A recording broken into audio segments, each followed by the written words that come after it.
Welcome back बच्चों। तो आज 45 डेज 45 कॉन्सेप्ट में आपका स्वागत है। आज हम लोग इसके अंदर में न्यूक्लियर फिजिक्स के बारे में पढ़ने वाले हैं और आज के टॉपिक पढ़ने के बाद आपका 4 मार्क्स गारंटीड श्योर शॉर्ट हो जाएगा। क्यों?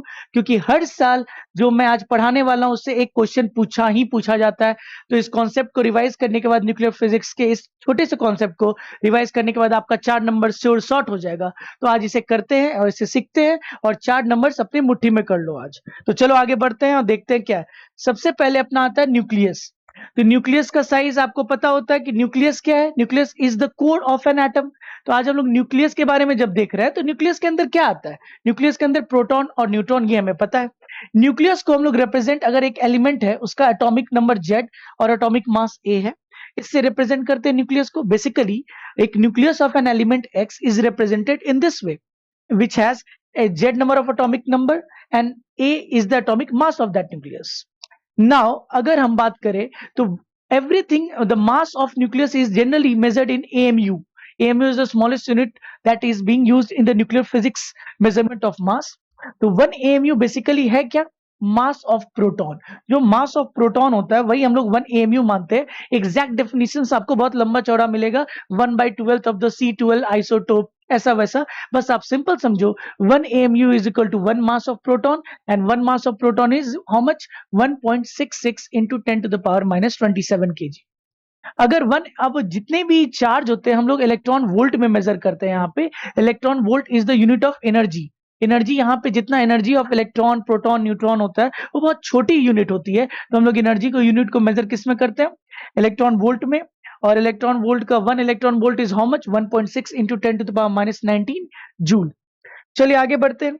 एंड न्यूक्लियस साइज, ये बहुत ही इंपॉर्टेंट है क्योंकि इसके बारे में हमने पहले कभी नहीं पढ़ा होता, एटॉमिक स्ट्रक्चर में भी नहीं पढ़ते। तो nuclear size is very important और ये पहला पहला टॉपिक है जहां से क्वेश्चन आने की श्योर शॉट प्रोबेबिलिटी है।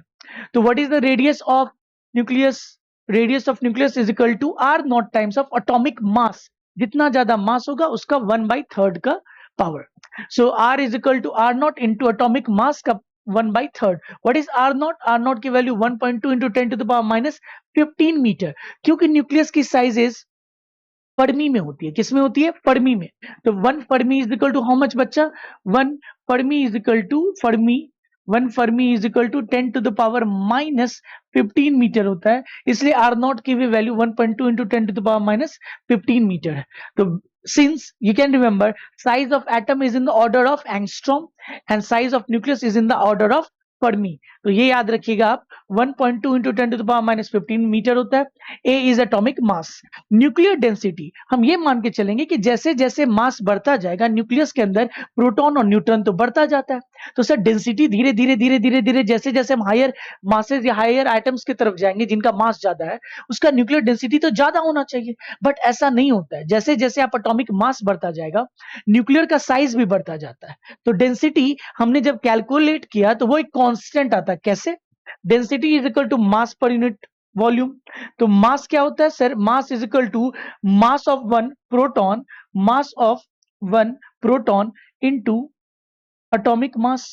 जितना प्रोटॉन, जितने एटॉमिक मास होंगे यानी उतना number of protons and neutrons होगा into mass of proton. Since mass of neutron और मास ऑफ प्रोटॉन बहुत एकदम मिलता जुलता होता है, एकदम इक्विवेलेंट होता है, तो हम लोग सारे मासेस के लिए मास ऑफ प्रोटॉन यूज कर लेते हैं। तो अगर हम यहाँ मास ऑफ प्रोटॉन यूज करें तो ये total mass of an nucleus हो जाएगा, mass of proton into atomic mass divided by volume. क्या हो जाएगा? 4/3 pi radius of R cube. Radius किसका? न्यूक्लियस का।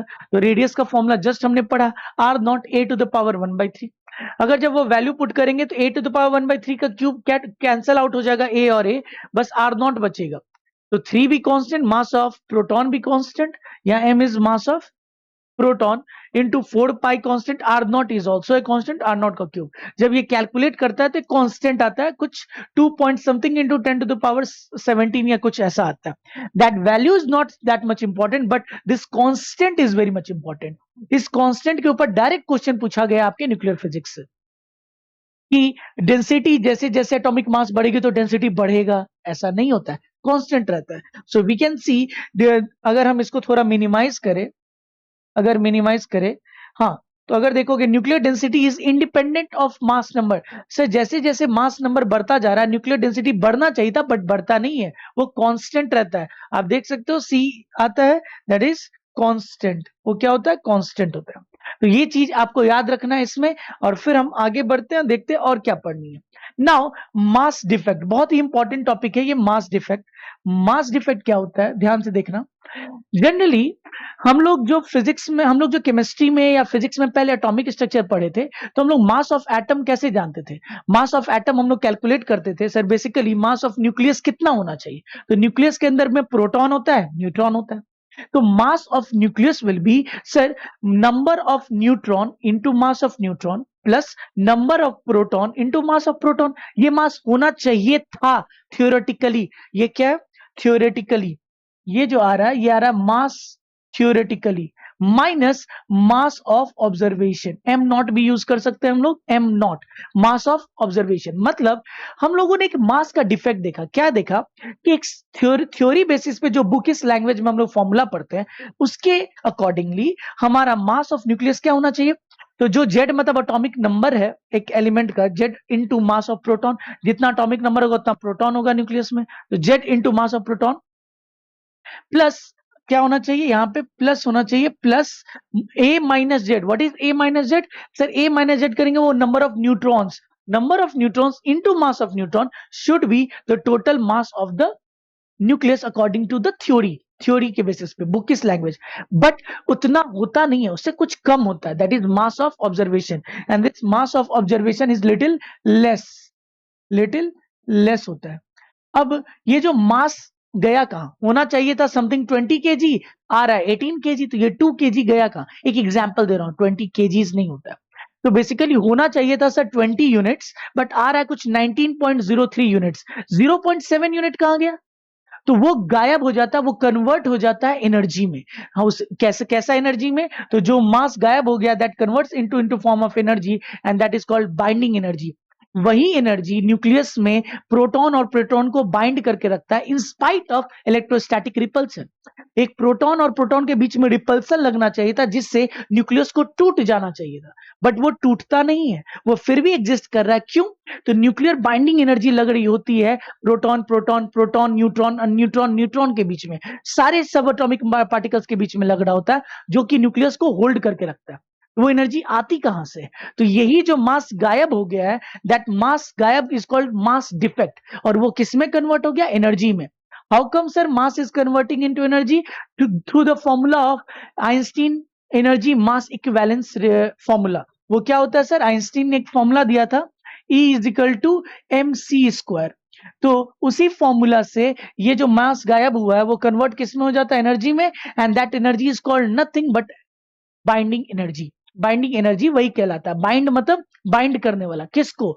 जो अंदर में न्यूक्लियस के अंदर सब एटॉमिक पार्टिकल्स है, कौन कौन? Proton and neutron. तो प्रोटॉन और प्रोटॉन को बांध के रखता है, उनके बीच में फोर्स ऑफ न्यूक्लियर अट्रैक्शन लगता है, और उनके बीच प्रोटॉन न्यूट्रॉन के बीच में भी लगती है, न्यूट्रॉन न्यूट्रॉन के बीच में भी लगती है। तो this was the whole means effect of mass defect. ये हम लोग पढ़ते हैं और ये फॉर्मूला दोनों याद रखिएगा।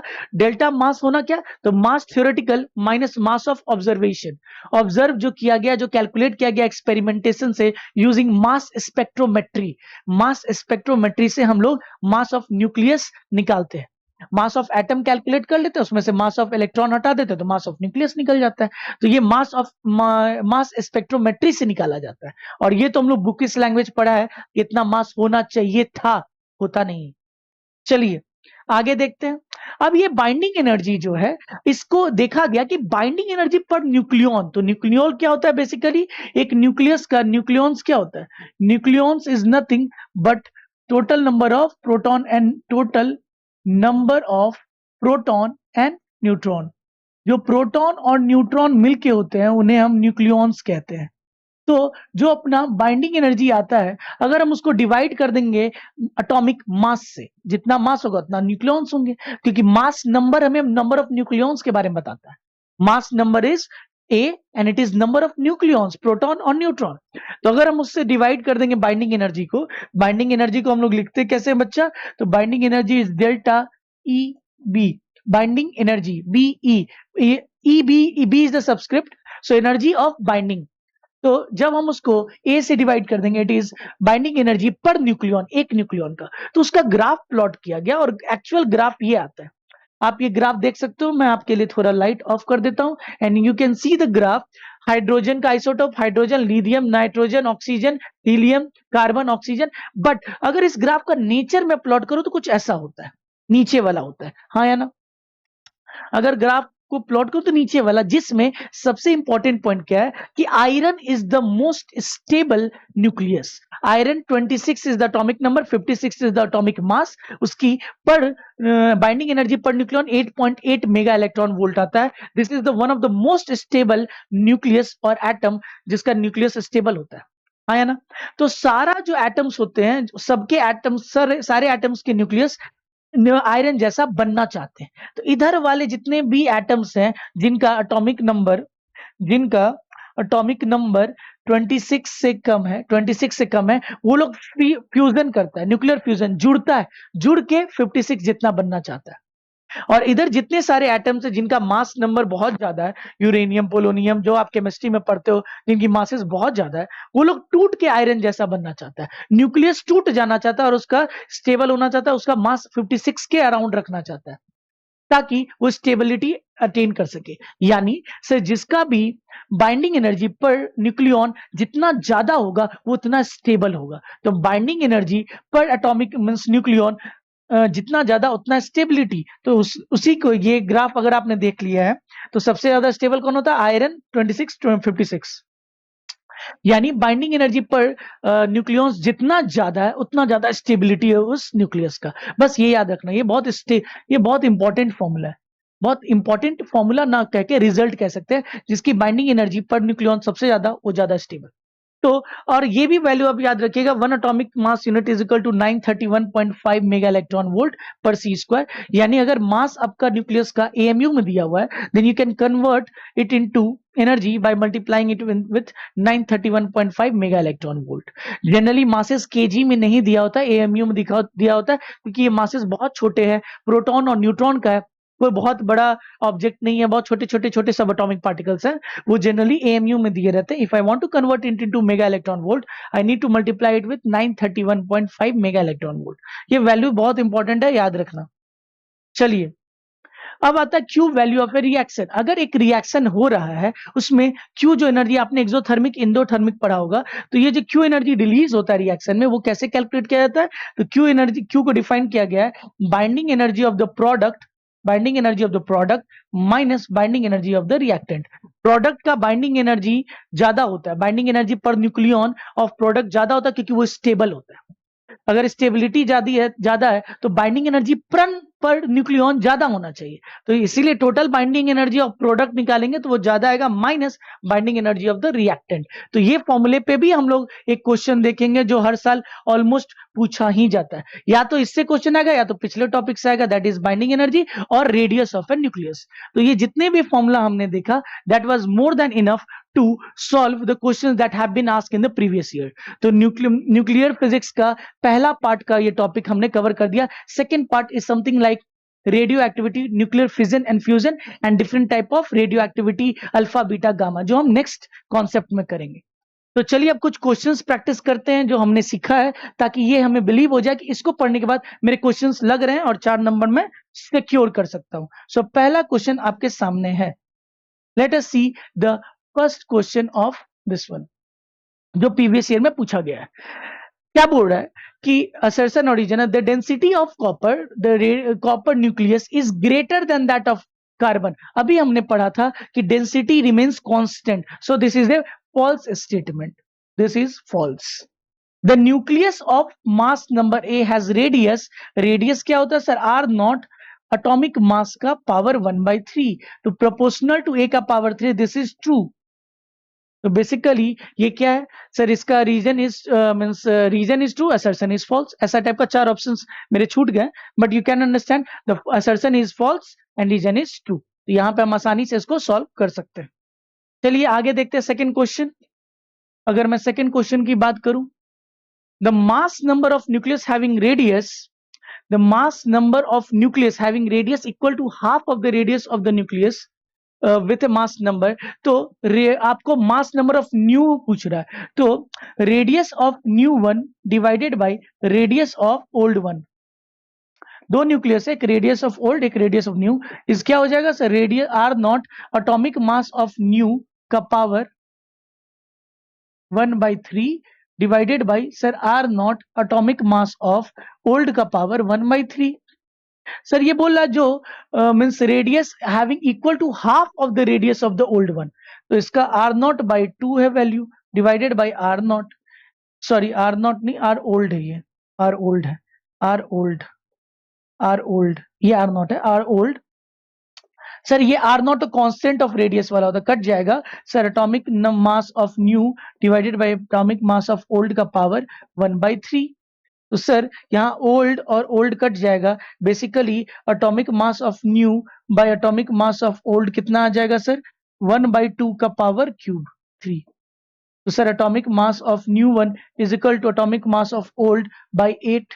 एटॉमिक मास ऑफ ओल्ड दिया हुआ है 192, दैट इज 192 डिवाइडेड बाय 8, 8 2 जा 16, हाथ मेरा 3, 24। So this is atomic mass of new one is 24, so 24 is the answer. See, मैंने बोला रेडियस पे भी क्वेश्चन, ये डायरेक्ट प्रीवियस ईयर क्वेश्चन है 2024, so you have to means remember this formula very importantly, because ये पूछा जाता है बार बार। नेक्स्ट थर्ड क्वेश्चन, चलिए थर्ड क्वेश्चन देखते हैं। Which of the following figure represents the variation of L N R radius by R naught with respect to L N atomic mass. तो अगर आप जब भी ग्राफ का क्वेश्चन पूछा जाता है तो फर्स्ट ऑफ ऑल आपका काम है इक्वेशन लिखना। सर आर जो होता है वो आर नॉट होता है A to the power 1/3। Sir since radius and R not एक साइड है, तो चलो हम एक साइड ले आते हैं, आर बाई आर नॉट ले आते हैं, और इधर एटॉमिक मास का पावर 1/3। सिंस उन्होंने प्लॉट किया है log N, log L N use किया है, so we will apply L N. आप लोग मैथमेटिक्स के बच्चे हो, आप लोग को ये समझ में आनी चाहिए, एल एन अप्लाई किया तो इधर भी एल एन अप्लाई कर देंगे, ए 1 का पावर 3, जो भी पावर में होता है वो पहले आ जाता है। तो अब इसको देखो, प्लॉट किया गया इसको y एक्सिस में और ln a को x एक्सिस में, तो इसको मैं y एक्सिस से डिनोट कर सकता हूं, 1/3 सामने आ जाएगा और ln a क्या हो जाएगा x। So it is something like a straight line equation which passes through the origin. So ये हो नहीं सकता, ये लग रहा है, ये हो नहीं सकता, ये हो नहीं सकता, सो सेकेंड आंसर हो जाएगा, हाँ या ना। सो आसानी से हमने एक ग्राफ के क्वेश्चन को सॉल्व कर लिया यूजिंग दिस इक्वेशन।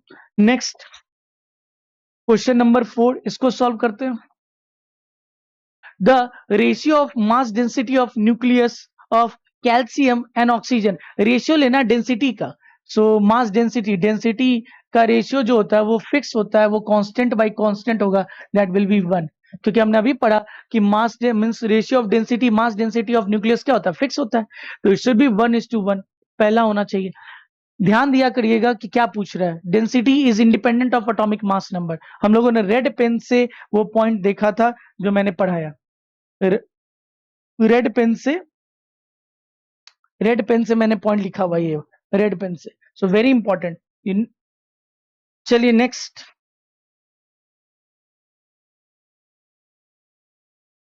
क्वेश्चन करते हैं, 5 नंबर क्वेश्चन।